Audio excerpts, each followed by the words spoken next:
સુરતમાં એક યુવકને હની ટ્રેપમાં ફસાવી ₹3.50 લાખ પડાવી લેવાની ફરિયાદ પોલીસ ચોપડે નોંધાઈ છે।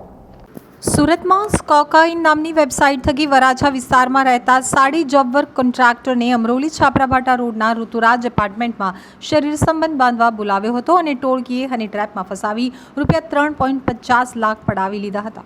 2 મહિલા સહિત 5 લોકોની ઠગ ટોળકી વિરુદ્ધ અમરોલી પોલીસમાં ફરિયાદ નોંધવામાં આવી છે।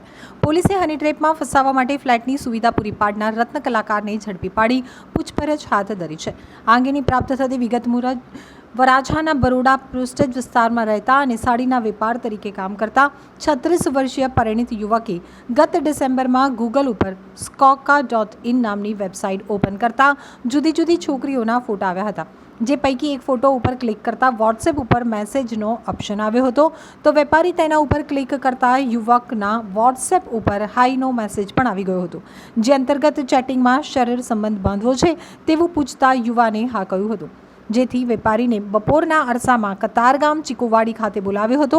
ત્યારબાદ બીજો મેસેજ આવ્યો હતો અને બીજા દિવસે અમરોલી છાપરાભાટા રોડ સ્થિત ઋતુરાજ એપાર્ટમેન્ટના ફ્લેટ નંબર C604માં આવવાનું જણાવ્યું હતું। યુવક બીજા દિવસે ઋતુરાજ એપાર્ટમેન્ટમાં ગયો હતો, જ્યાં 25 થી 30 વર્ષની 2 મહિલા હતી, જે પૈકી એક મહિલા યુવકને અંદરના રૂમમાં લઈ ગઈ હતી, જ્યાં મહિલાએ પોતાનું નામ અલ્પા હોવાનું કહી યુવકને નિર્વસ્ત્ર કરી પોતે પણ નિર્વસ્ત્ર થઈ રહી હતી। ત્યારે અચાનક દરવાજો ખખડતા અલ્પાએ દરવાજો ખોલતા એક યુવાને બીજી મહિલાનો ચોટલો પકડી રૂમમાં ઘૂસી ગયો હતો। સાથેના અન્ય એક યુવકે મોબાઈલમાં વિડીયો ઉતારવાનું શરૂ કરી પોતાની ઓળખ ડી સ્ટાફ તરીકે આપી હતી, જે બાદ તેઓએ યુવકના ભાઈના મોબાઈલ નંબરની માંગણી કરી હતી, જેને પગલે યુવકે ડરી જતા પતાવટ કરવાનું શરૂ કર્યું હતું। તો પોલીસ તરીકેની ઓળખ આપનારે કેટલા રૂપિયા આપી શકશો એમ કહેતા યુવાને 2 લાખ આપવાની તૈયારી દર્શાવી હતી। પોલીસનો સ્વાંગ રચનારે સાહેબ સાથે વાત કરીને કહું છું તેમ કહી કોઈક સાથે ફોન ઉપર વાત કરી 4 લાખની માંગણી કરી હતી।